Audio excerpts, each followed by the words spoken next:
Amanda, Sophia is moving in with us next week, Marcus said casually over dinner, as if it were nothing important. It's time we all learned to live together. I put down my fork and stared at my husband of 8 years. He kept eating, acting like he hadn't just said something shocking. At 35, he was still as handsome as ever, but the smirk on his face was something new.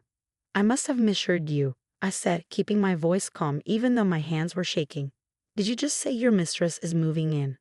Marcus sighed, looking annoyed. Don't be dramatic. Sophia isn't just my mistress, she's important to me now. And since you refuse to divorce me without taking half of everything, this is the solution. I thought about the security cameras I had installed 6 months ago, and you expect me to be okay with this? He laughed coldly. Yes. You don't really have a choice. The house is in my name, I pay the bills, and you can't afford to leave. Sophia thinks this is a reasonable arrangement. Of course she did.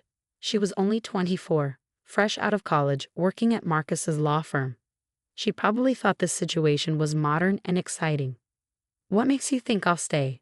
I asked, pushing my plate away. Marcus smiled. Because you're practical, Amanda. That's why I married you. You know divorce would leave you with nothing, no house, no security. This way, you keep your comfortable life. I stood up and started clearing the table. And what does Sophia's family think about this? They don't know yet, he admitted, checking his phone. And they won't until we decide to tell them. Her parents are very traditional. I nodded. Traditional enough that this news might cause a scandal. I kept that in mind as I loaded the dishwasher. When exactly is she moving in? I asked. Next Saturday, he said. I expect you to help make her feel welcome, clear out some closet space, fix up the guest room. I thought about the USB drive in my desk full of video footage from our security cameras, footage of Marcus and Sophia together in our home, discussing their plans, their future, and how they would push me out. And if I refuse? I asked. Marcus's expression darkened. Then things will get very difficult for you. Accepting this is your best option. I smiled. You're right, I am practical. I picked up his wine glass and walked to the kitchen. I'll start on the guest room tomorrow. He chuckled. See, I knew you'd be reasonable. If only he knew how reasonable I had been these past 6 months, gathering proof of his affair, saving money in a secret account, and hiring a private investigator. Later that night, as Marcus slept beside me, I reviewed the dinner footage. The hidden camera in a light fixture had captured everything perfectly. His smug attitude, his threats, his confidence that I would just accept his plan. I opened my laptop and started writing 2 emails. One was for Sophia's parents with video clips attached. The other was for Marcus's boss, who happened to be a close friend of my father. But I didn't send them yet. Timing was everything. Just then, my phone buzzed. A message from Sophia.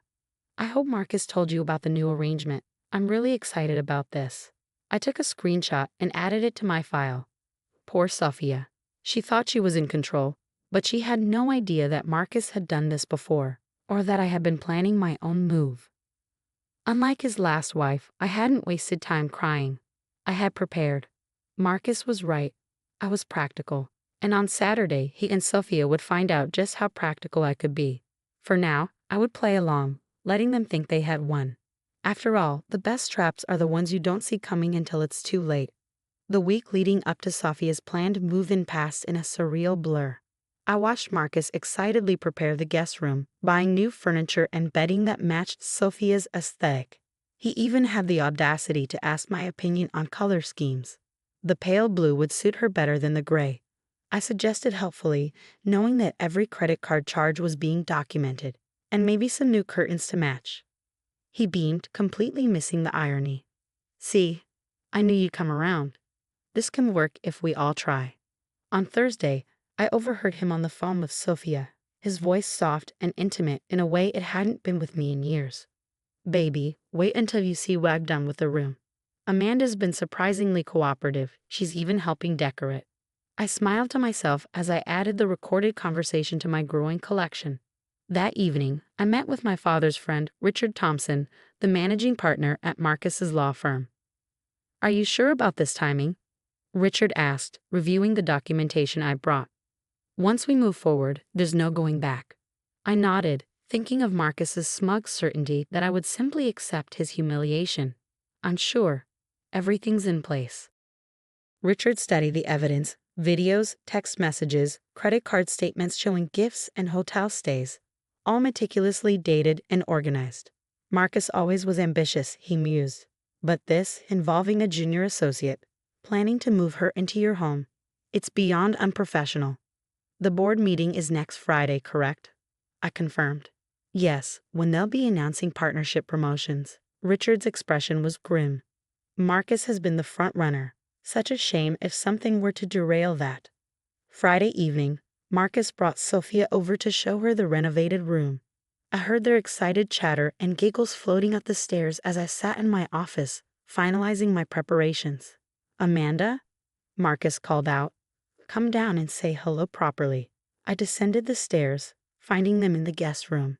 Sophia stood there, young and beautiful, wearing an expensive dress Marcus had probably bought her. She had the grace to look slightly uncomfortable. Amanda, hi, she said brightly, as if we were meeting at a coffee shop rather than in a home I shared with her lover. The room looks amazing. Thank you for being so understanding about everything. I smiled warmly. Of course. We're all adults here, aren't we? Would you like some wine? We should celebrate. Marcus looked delighted by my suggestion. Soon we were sitting in the living room, an absurd parody of normalcy as they shared their plans for cohabitation. I'll keep my things in this side of the closet, Sophie explained, wine making her chatty. And maybe we could work out a schedule for the kitchen. Absolutely, I agreed, though I'm usually not home for dinner these days. Work keeps me busy. Marcus raised an eyebrow. Since when? Oh, I've taken on some new projects recently, I said vaguely. Speaking of which, Sophia, how are things at the firm? The partnership announcements are next week, aren't they? A shadow crossed Marcus's face. Let's not discuss work. But Sophia was already nodding enthusiastically. Marcus is definitely getting it. We've already started looking at houses in the better neighborhoods. Once he's partner, we won't have to live here anymore. I watched Marcus wince at her indiscretion. He hadn't wanted me to know about their future plans, probably worried I might cause trouble before his promotion was secure. How wonderful, I said, raising my glass. To new beginnings. Later, after Sophia left, Marcus turned to me with unusual sincerity. Thank you for handling this so well. I know it's not ideal, but you've been surprisingly mature about everything. I touched his arm gently. We all make choices, Marcus. We just have to live with the consequences. He looked slightly unsettled by my response, but quickly shrugged it off. As he headed upstairs, I sent 2 emails I'd prepared earlier. The first to Sophia's parents, the second to the firm's board members. Then I called the locksmith I'd arranged and confirmed our appointment for tomorrow morning. Saturday dawned bright and clear. Marcus left early to help Sophia pack, promising they'd be back by noon. At 9 a.m., the locksmith arrived to change every lock in the house. By 10, the security company had updated all the codes. At 11, a moving company I'd hired arrived to remove everything Marcus had bought for Sophia's room. Right at noon, my phone started buzzing with messages. First from Sophia's mother, then her father. Next came a flood of emails from the law firm's board members. Finally, Marcus himself called, his voice tight with panic. Amanda, what did you do? I settled into my office chair, enjoying the morning sunlight streaming through the window. I made a practical choice, darling, just like you taught me to. His next words came out as a snarl. You had no right. Actually, I had every right. I cut him off. But we can discuss that when you get home. Oh wait, your key won't work anymore. Funny how practical decisions can have such immediate consequences. I hung up, knowing this was just the beginning. But for the first time in months, I felt completely in control. Marcus had taught me well, sometimes the practical choice is the one that hurts the most. The fallout was spectacular and immediate. Sophia's parents, outraged by the video evidence of their daughter's affair with a married partner at her firm, pulled every string they had in their social circle. By Saturday evening, the scandal had spread through their country club faster than a summer wildfire. Marcus's phone calls became increasingly desperate as the hours passed. You've ruined everything, he shouted in his last voicemail. Is that what you wanted? I didn't respond. Instead, I watched through the security cameras as he tried his key in the front door repeatedly, growing more frustrated with each attempt. Finally, he rang the doorbell. I opened the door but blocked the entrance. Can I help you? This is my house, he snarled, trying to push past me. Actually, I held up a document. The house is in both our names. Check the deed. And as a co-owner, I have every right to change the locks when I feel my safety is threatened. His face went pale. What are you talking about? I never put your name on the deed. No, you didn't. But your assistant did, 3 months ago, when you asked her to file some routine paperwork. You really should read what you're signing, Marcus. The realization hit him like a physical blow. I've been preparing this moment for months, carefully orchestrating every detail while he was distracted with Sophia. The partnership, he started, won't be happening. I finished. The board wasn't thrilled about the videos of you promising promotions to a junior associate in exchange for personal favors. Apparently, that violates several ethical guidelines. Marcus slumped against the doorframe. You recorded everything. Of course I did. I learned from the best, remember? You always taught me to be practical. Just then, a car pulled up to our house. Sophia jumped out, her face streaked with tears. Marcus, my parents know everything. They're threatening to report the firm to the ethics board if I don't quit immediately. I smiled pleasantly. Oh good, you're both here. That saves me some time. I handed them each an envelope. These are copies of everything I've documented over the past 6 months. Every conversation, every threat, every penny spent. I've already sent copies to the firm's board, Sophia's parents, and my lawyer. Sophia opened her envelope with trembling hands. You planned this? No, you both planned this. I corrected her. I just made sure there was a record of everything.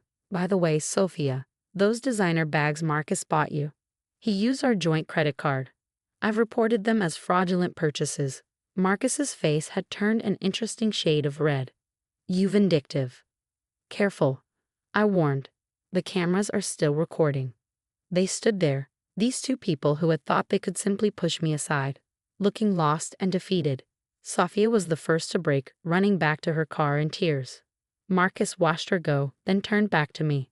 What do you want? He asked, his voice hollow. I want a divorce, Marcus. A fair division of assets, including the house you tried to keep from me. And I want you to remember something. You didn't lose everything because I was vindictive. You lost it because you were careless. Now, please leave before I call the police. I closed the door on his stunned face and walked to my office. There, I opened my laptop and smiled at the email that had just arrived. A job offer from a competing law firm. They were quite impressed with my attention to detail and strategic thinking. Over the next few weeks, the story unfolded exactly as I'd orchestrated. Marcus was asked to take an indefinite leave from the firm. Sophia resigned and moved back in with her parents. And I kept the house, started my new job, and finally redecorated the guest room the way I'd always wanted it. One evening, as I enjoyed a quiet dinner alone, my phone buzzed with a text from Marcus's previous wife. I heard what happened. I wish I'd been as smart as you. I thought about responding but decided against it. Instead, I raised my wine glass to the security camera in the corner, my silent witness through it all, and smiled. Sometimes the most practical solution isn't the easiest one, but it's always the most satisfying. 3 months later, I ran into Sophia at a coffee shop. She looked smaller somehow, less confident in her designer clothes. I'm sorry, she said quietly. I don't know what I thought. You thought what he wanted you to think, I replied. The difference is I stopped believing his stories long ago. As I walked away, I felt nothing but relief. Marcus had taught me to be practical, to always choose the sensible path. He just never expected me to use those lessons against him. The divorce was finalized in record time, with Marcus agreeing to all my terms. Sometimes the best revenge isn't about being angry or vindictive. It's about being smarter, more patient, and yes, more practical than those who try to hurt you. In the end, Marcus and Sophia taught me something valuable. When someone shows you who they really are, believe them the first time, and make sure you have it on camera.